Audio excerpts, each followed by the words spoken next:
If you've ever wondered who invented our calendar or how we ended up with the system we use today, you're not alone. The story of calendars is a fascinating journey through history, science, and culture. Calendars are more than just a way to keep track of days. They're a reflection of how humans have tried to make sense of the universe and organize their lives.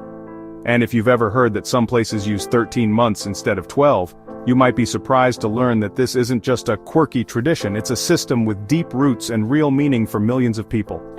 For thousands of years, humans have looked to the sky to track time.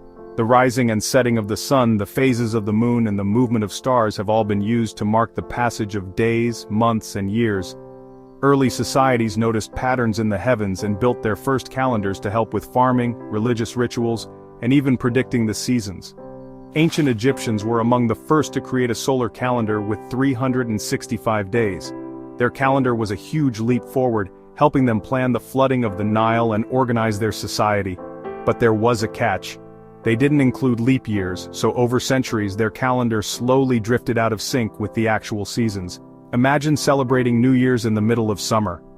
Fast forward to 46 BCE, Julius Caesar, the famous Roman leader, decided it was time for a change. He introduced the Julian calendar, which had 365 days, and added a leap year every 4 years. This was a big improvement, and it brought the calendar much closer to the actual solar year.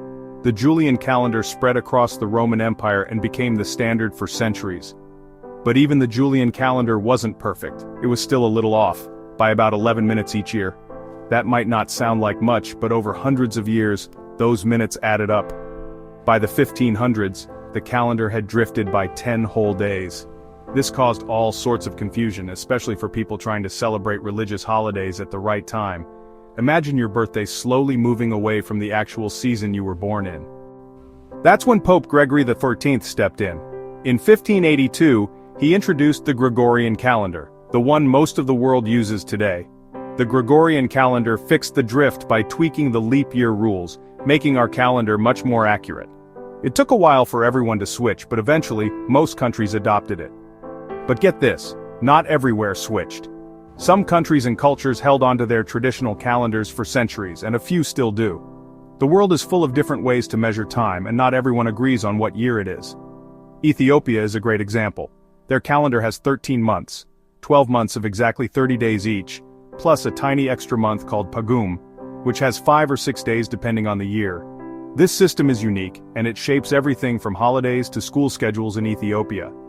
The Ethiopian calendar is based on the ancient Coptic calendar, which itself comes from the Egyptian system. But here's the twist. Ethiopia calculates its year zero differently, so their calendar is about 7 or 8 years behind the Gregorian calendar. This means that when it's 2025 in most of the world, it's only 2017 in Ethiopia. So right now, if you traveled to Ethiopia, you'd find yourself living in a different year. Their new year falls in September, and their holidays don't always line up with the rest of the world. It's like stepping into a parallel timeline. Just imagine, when the world faced 2020 and the COVID-19 pandemic, Ethiopia was still in 2012. News headlines, school years, and even birthdays were all marked by a different number. It's a reminder that time is experienced differently depending on where you are.